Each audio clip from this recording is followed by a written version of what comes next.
कि अब संवरिया रे गोइया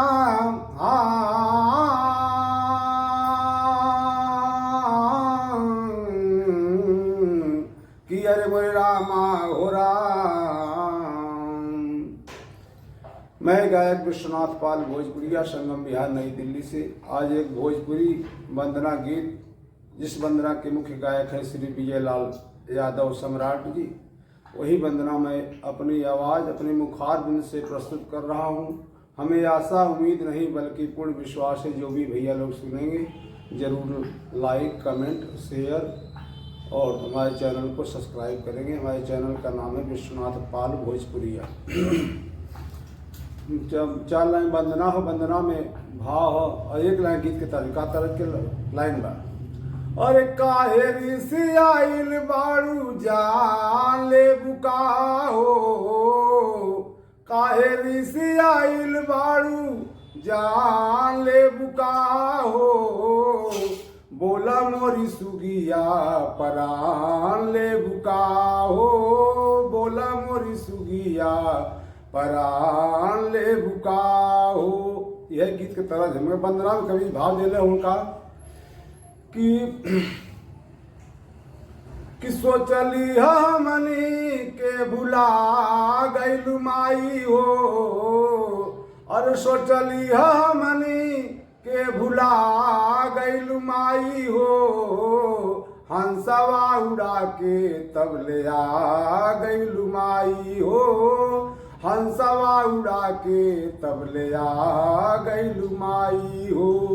कि मैहर की देवी खोला दया की नजरिया, और लेके हम आइल बानी नरियर चुनरिया, कि बन के बदरिया तब ले छा गइलु माई हो, अरे बन के बदरिया तब ले छा गइलु माई हो, हंसवा उड़ा के तब ले आ गइलु माई हो, हंसवा उड़ा के तब ले आ गइलु माई हो।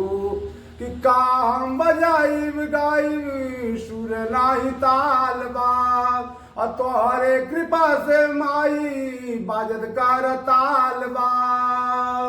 कि भूलली डहरिया बता देलु माई हो, अरे भूलली डहरिया बता देलु माई हो, हंसवा उड़ा के तब ले आ गइलु माई हो, हंसवा उड़ा के तब ले आ गइलु माई हो।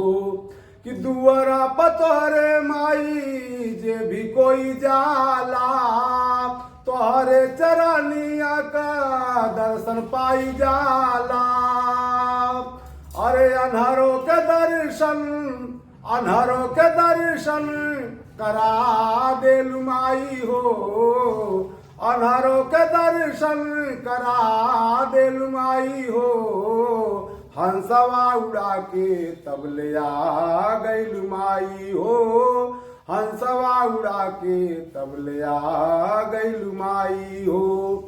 आखिरी लाइन में गुरु घराने के परिचय हो विजय लाल जी के हमारा है कि बिहारी गणेश गुरु राम लाल के प्रीत से, बिहारी गणेश गुरु राम लाल के प्रीत से, विजय लाल प्यार पौले प्यारे लाल के गीत से, विजय लाल प्यार पौले प्यारे लाल के गीत से, अरे विश्वनाथ का बिगड़ी विश्वनाथ का बिगड़ी बना देलु माई हो, कि विश्वनाथ का बिगड़ी बना देलु माई हो, हंसवा उड़ा के तब ले आ गइलु माई हो, हंसवा उड़ा के तब ले आ गइलु माई हो।